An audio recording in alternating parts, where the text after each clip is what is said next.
interesting case of primary immunodeficiency associated with inflammatory bowel disease, which we seldom see in our clinical practice. So our boy is of 2 years of age now. He is a firstborn of non-consanguineous marriage, and his complaint started from the age of 2.5 months. At 2.5 months of age, he was admitted in nearby hospital with pneumonia and altered sensorium. Not moving. I'm not moving slides, sir. So I'm just presenting. The child had loose stools from the age of 2.5 months. And the loose stools were like he used to get 13 to 15 stools in a day, which is of low volume. And he used to get increased frequency than high output. So he used to have intermittent blood and mucus in stools from 2 months of age. Present along with your slides so that it will reach the audience. Yeah, okay, sir.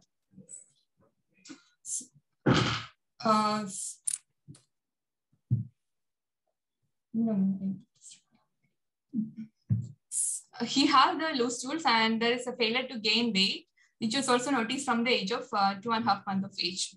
His weight and height always remain below the third centile.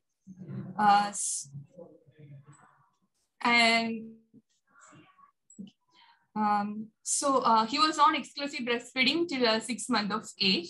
After that, we tried introduction of complementary feeding. And the thing is, like, a child is not tolerating any feeds. Whatever feeds we introduced, I used to get loose stools, blood in stools, and mucus in the stools. So we could not introduce any other foods other than breast milk. So he was predominantly on breastfeeding. And he also had desquamated skin lesions over the body from 2 months of age. He used to get, initially he started his lesions from the nape of neck, then it progressed to the face and scalp and all over the body. Not coming as a full screen. Excuse me.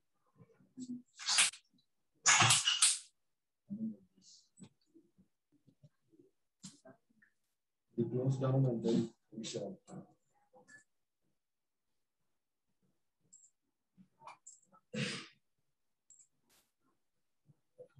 Stop sharing and share.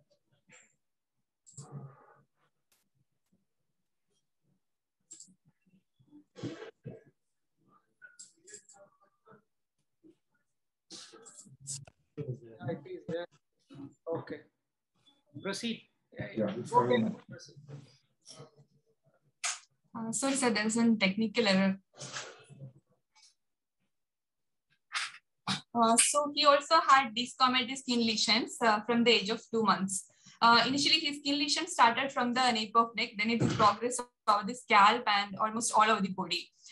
So he used to get bleeding from the skin lesions. He also used to get diffuse hair falling along with the desquamation. And he developed itching by around 8 to 9 months of age. And also he had, I already discussed, there was a history of blood and mucus in the stools. So the child was admitted at 2.5 months of age with the severe pneumonia. That time, child found to have persistent thrombocytopenia. So he had persistent thrombocytopenia, failure to thrive, chronic diarrhea, and generalized eczematous lesion over the body, which started from the age of 2 months. With this, the child is suspected to have a primary immunodeficiency. So the child has been evaluated. The positive findings which led us towards the diagnosis I will project. The total count is slightly on the higher side, with eosinophils were more prominent. 25% were eosinophils. And the platelet count was always on the lower side, 20,000 to 25,000, with a peripheral smear showing a microplatelets, small size platelets. Albumin was 2.6. And his bilirubin and liver enzymes are always normal. RFT was normal. And we have proceeded with immunodeficiency workup also. He had a low level of serum IgG.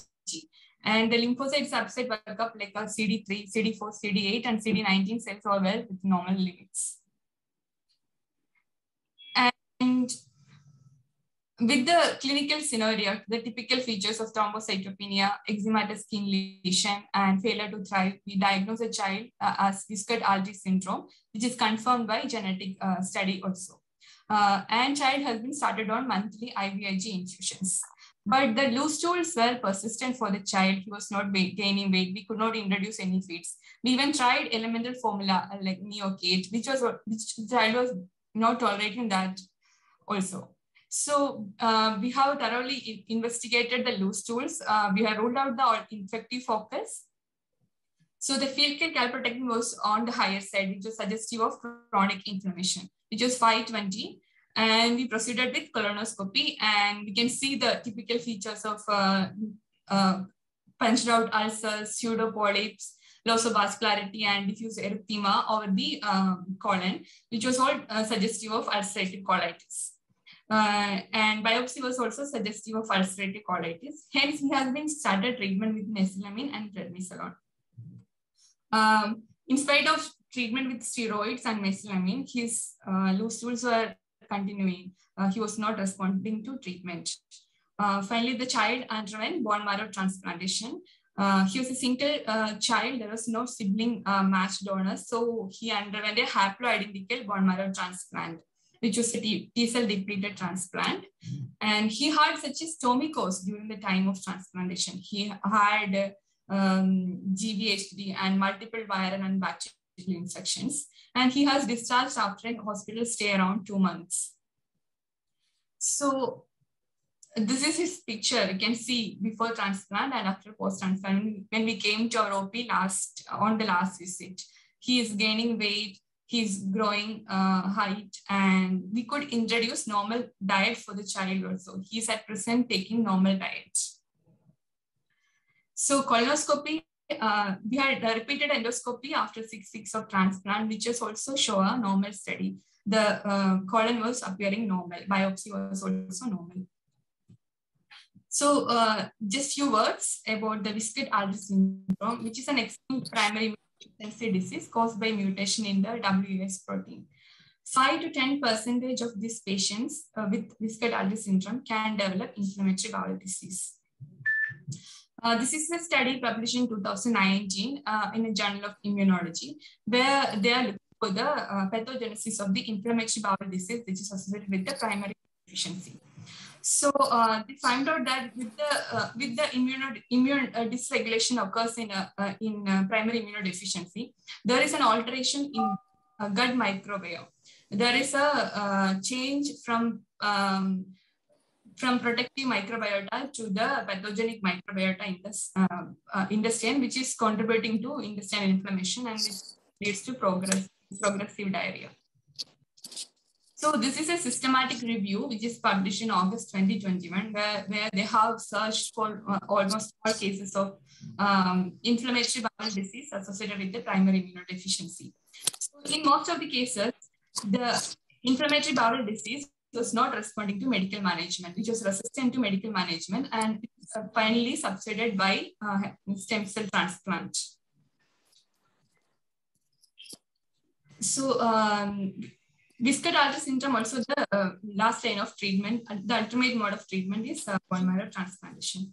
So the take-home message is, in primary immunodeficiencies, when children presenting with diarrhea, we should always look into the causes like inflammatory bowel disease also.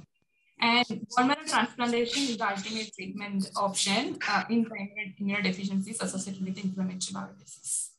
Thank you, sir.